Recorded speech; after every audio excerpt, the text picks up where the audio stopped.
ಗೌತಮ ಬುದ್ಧನು ಜಗತ್ತಿಗೆ ಶಾಂತಿ, ಅಹಿಂಸೆ ಮತ್ತು ಮಾನವೀಯತೆಯ ಸಂದೇಶವನ್ನು ಸಾರಿದ ಮಹಾನ್ ಚೇತನ. ಆತ ಬುದ್ಧನಾಗುವ ಮೊದಲು ಕಪಿಲವಸ್ತುವಿನ ರಾಜಕುಮಾರ ಸಿದ್ಧಾರ್ಥನಾಗಿದ್ದನು. ಅರಮನೆಯ ಸಕಲ ಸುಖಭೋಗಗಳ ನಡುವೆ ಬೆಳೆದಿದ್ದರೂ ಜೀವನದ ಅನಿವಾರ್ಯ ಸತ್ಯಗಳಾದ ಮುಪ್ಪು, ರೋಗ ಮತ್ತು ಮರಣವನ್ನು ಕಂಡಾಗ ಆತನ ಮನಸ್ಸು ತೀವ್ರವಾಗಿ ಕಲಕಿತು. ಈ ಲೋಕದ ದುಃಖಗಳಿಗೆ ಮೂಲ ಕಾರಣವೇನು ಮತ್ತು ಅದರಿಂದ ಮುಕ್ತಿ ಹೊಂದುವ ದಾರಿ ಯಾವುದು ಎಂಬ ಪ್ರಶ್ನೆಗಳಿಗೆ ಉತ್ತರ ಹುಡುಕಲು ಸಿದ್ಧಾರ್ಥನು ತನ್ನ ಸುಂದರ ಅರಮನೆ, ಪ್ರೀತಿಯ ಪತ್ನಿ ಮತ್ತು ಮಗನನ್ನು ತ್ಯಜಿಸಿ ಮಹಾಭಿನಿಷ್ಕ್ರಮಣ ಮಾಡಿದನು. ಸತ್ಯದ ಅನ್ವೇಷಣೆಯೇ ಆತನ ಬದುಕಿನ ಪರಮ ಗುರಿಯಾಯಿತು. ತನ್ನ ಅನ್ವೇಷಣೆಯ ಆರಂಭದಲ್ಲಿ ಸಿದ್ಧಾರ್ಥನು ಅನೇಕ ಆಧ್ಯಾತ್ಮಿಕ ಗುರುಗಳನ್ನು ಭೇಟಿ ಮಾಡಿದನು. ಅದರಲ್ಲಿ ಪ್ರಮುಖರಾದ ಅಳಾರ ಕಾಲಾಮ ಎಂಬ ಗುರುವಿನ ಮಾರ್ಗದರ್ಶನದಲ್ಲಿ ಅತ್ಯಂತ ಕಠಿಣವಾದ ಯೋಗಾಭ್ಯಾಸ ಮತ್ತು ತಪಸ್ಸನ್ನು ಕೈಗೊಂಡನು. ಸಿದ್ಧಾರ್ಥನ ಶ್ರದ್ಧೆ ಎಷ್ಟಿತ್ತೆಂದರೆ ಗುರುಗಳು ಕಲಿಸಿದ ಎಲ್ಲವನ್ನೂ ಅತ್ಯಂತ ವೇಗವಾಗಿ ಕರಗತ ಮಾಡಿಕೊಂಡನು. ಆದರೂ ಆತನ ಅಂತರಾತ್ಮಕ್ಕೆ ಸಮಾಧಾನ ಸಿಗಲಿಲ್ಲ. ಜ್ಞಾನದ ಹಸಿವನ್ನು ನೀಗಿಸಿಕೊಳ್ಳಲು ಆತ 6 ವರ್ಷಗಳ ಕಾಲ ಅತೀವವಾದ ದೈಹಿಕ ದಂಡನೆಯನ್ನು ಅನುಸರಿಸಿದನು. ಕೇವಲ ಗಾಳಿ ಮತ್ತು ಅಲ್ಪ ಪ್ರಮಾಣದ ಆಹಾರವನ್ನು ಸೇವಿಸುತ್ತಾ ದೇಹವನ್ನು ಸಂಪೂರ್ಣವಾಗಿ ದಂಡಿಸಿದ ಪರಿಣಾಮವಾಗಿ ಆತನ ಕಾಂತಿಯುತ ದೇಹವು ಕೇವಲ ಚರ್ಮ ಮತ್ತು ಮೂಳೆಗಳ ಗೂಡಿನಂತಾಯಿತು. ಆತನ ದೇಹ ಎಷ್ಟು ದುರ್ಬಲವಾಯಿತೆಂದರೆ ಒಮ್ಮೆ ನಿರಂಜನ ನದಿಯನ್ನು ದಾಟುವಾಗ ನೀರಿನ ಸೆಳೆತಕ್ಕೆ ಸಿಲುಕಿ ಮುಳುಗುವ ಪರಿಸ್ಥಿತಿ ಬಂದೊದಗಿತು. ಒಂದು ಮರದ ಕೊಂಬೆಯನ್ನು ಹಿಡಿದು ಹೇಗೋ ದಡ ಸೇರಿದ ಸಿದ್ಧಾರ್ಥನಿಗೆ ಅಂದು ಒಂದು ಸತ್ಯದ ಅರಿವಾಯಿತು.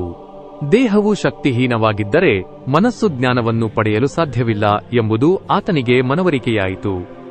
ನದಿಯ ದಂಡೆಯ ಮೇಲೆ ಸಿದ್ಧಾರ್ಥನು ವಿಶ್ರಾಂತಿ ಪಡೆಯುತ್ತಿದ್ದಾಗ ಅಲ್ಲಿ ಹಾದು ಹೋಗುತ್ತಿದ್ದ ಗ್ರಾಮೀಣ ಮಹಿಳೆಯೊಬ್ಬಳು ಹಾಡುತ್ತಿದ್ದ ಗೀತೆಯ ಸಾಲುಗಳು ಆತನ ಬದುಕಿನ ದಿಕ್ಕನ್ನೇ ಬದಲಿಸಿದವು. ವೀಣೆಯ ತಂತಿಯನ್ನು ಅತಿಯಾಗಿ ಬಿಗಿಯಬೇಡಿ, ಅದು ತುಂಡಾಗಬಹುದು. ಹಾಗೆಯೇ ಅತಿಯಾಗಿ ಸಡಿಲಗೊಳಿಸಬೇಡಿ, ಅದರಿಂದ ಸಂಗೀತ ಹೊರಹೊಮ್ಮದು ಎಂಬುದು ಆ ಹಾಡಿನ ಸಾರವಾಗಿತ್ತು. ಈ ಸರಳವಾದ ಮಾತುಗಳು ಸಿದ್ಧಾರ್ಥನಿಗೆ ಬದುಕಿನ ಶ್ರೇಷ್ಠ ಪಾಠವನ್ನು ಕಲಿಸಿದವು. ಅತಿಯಾದ ಭೋಗವಿಲಾಸಗಳು ಜೀವನಕ್ಕೆ ಒಳ್ಳೆಯದಲ್ಲ. ಹಾಗೆಯೇ ದೇಹವನ್ನು ಅತಿಯಾಗಿ ದಂಡಿಸುವ ಕಠಿಣ ತಪಸ್ಸು ಸತ್ಯದ ಹಾದಿಯಲ್ಲ. ಇವೆರಡರ ನಡುವಿನ ಸಮತೋಲನವೇ ಮಧ್ಯಮ ಮಾರ್ಗ ಎಂದು ಆತ ಅರಿತುಕೊಂಡನು. ಇದೇ ಸಮಯದಲ್ಲಿ ಸುಜಾತೆ ಎಂಬ ಭಕ್ತೆ ತಂದಿದ್ದ ಪಾಯಸವನ್ನು ಸ್ವೀಕರಿಸಿ ಸಿದ್ಧಾರ್ಥನು ತನ್ನ ಉಪವಾಸವನ್ನು ಅಂತ್ಯಗೊಳಿಸಿದನು. ಇದು ಆತನ ಜೀವನದಲ್ಲಿ ಸಮತೋಲನದ ಆರಂಭವಾಗಿತ್ತು.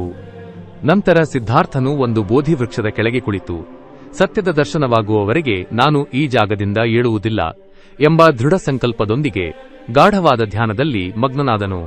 ಅಂದು ವೈಶಾಖ ಮಾಸದ ಪೂರ್ಣಿಮೆಯ ದಿನವಾಗಿತ್ತು. ಆ ರಾತ್ರಿ ಸಿದ್ಧಾರ್ಥನ ಅಂತರಾಳದಲ್ಲಿ ಅಜ್ಞಾನದ ಕತ್ತಲೆ ಸರಿದು ಜ್ಞಾನದ ಸೂರ್ಯೋದಯವಾಯಿತು. ಆತನು ಜಗತ್ತಿನ ಸಕಲ ರಹಸ್ಯಗಳನ್ನು ಅರಿತುಕೊಂಡು ಬುದ್ಧನಾದನು. ಬುದ್ಧನು ಕಂಡುಕೊಂಡ ಈ ಮಧ್ಯಮ ಮಾರ್ಗವು ಇಂದಿಗೂ ಪ್ರಸ್ತುತವಾಗಿದೆ. ಅತಿಯಾದ ಆಸೆ ಅಥವಾ ಅತಿಯಾದ ವೈರಾಗ್ಯಕ್ಕಿಂತ ಜೀವನದಲ್ಲಿ ಸಮತೋಲನ ಮತ್ತು ಅರಿವು ಮುಖ್ಯ ಎಂಬುದೇ ಈ ಮಹಾನ್ ಪಯಣದ ಸಂದೇಶವಾಗಿದೆ. ಶಾಂತಿ ಮತ್ತು ನೆಮ್ಮದಿಯು ಹೊರಗಿನ ಪ್ರಪಂಚದಲ್ಲಿಲ್ಲ, ಅದು ನಮ್ಮ ಅಂತರಾಳದ ಸಮತೋಲನದಲ್ಲಿದೆ ಎಂಬುದನ್ನು ಬುದ್ಧನ ಜೀವನವು ನಮಗೆ ತೋರಿಸಿಕೊಡುತ್ತದೆ. ಸ್ನೇಹಿತರೆ, ಇತಿಹಾಸ ಮತ್ತು ಪುರಾಣಗಳ ಇಂತಹ ಮತ್ತಷ್ಟು ಅಚ್ಚರಿಯ ರಹಸ್ಯಗಳು ನಮ್ಮ ಚಾನೆಲ್ನಲ್ಲಿ ನಿಮಗಾಗಿ ಕಾಯುತ್ತಿವೆ. ಇಂತಹ ಆಳವಾದ ಮತ್ತು ಅಪರೂಪದ ವಿಷಯಗಳಿಗಾಗಿ ಈಗಲೇ ನಮ್ಮ ಚಾನೆಲ್ಗೆ ಸಬ್ಸ್ಕ್ರೈಬ್ ಮಾಡಿ. ಮುಂದಿನ ವಿಡಿಯೋದಲ್ಲಿ ಮತ್ತೆ ಭೇಟಿಯಾಗೋಣ. ಅಲ್ಲಿಯವರೆಗೆ ಕುತೂಹಲ ಸದಾ ಇರಲಿ, ಜ್ಞಾನದ ಹಸಿವು ಹೆಚ್ಚುತ್ತಿರಲಿ. ಯುಗಾಂಶ. ಯುಗಗಳ ಇತಿಹಾಸ, ವಿಜ್ಞಾನದ ರಹಸ್ಯ, ಇನ್ಯಾರೂ ಹೇಳದ ಸತ್ಯದ ಏಕೈಕ ಅಂಶ.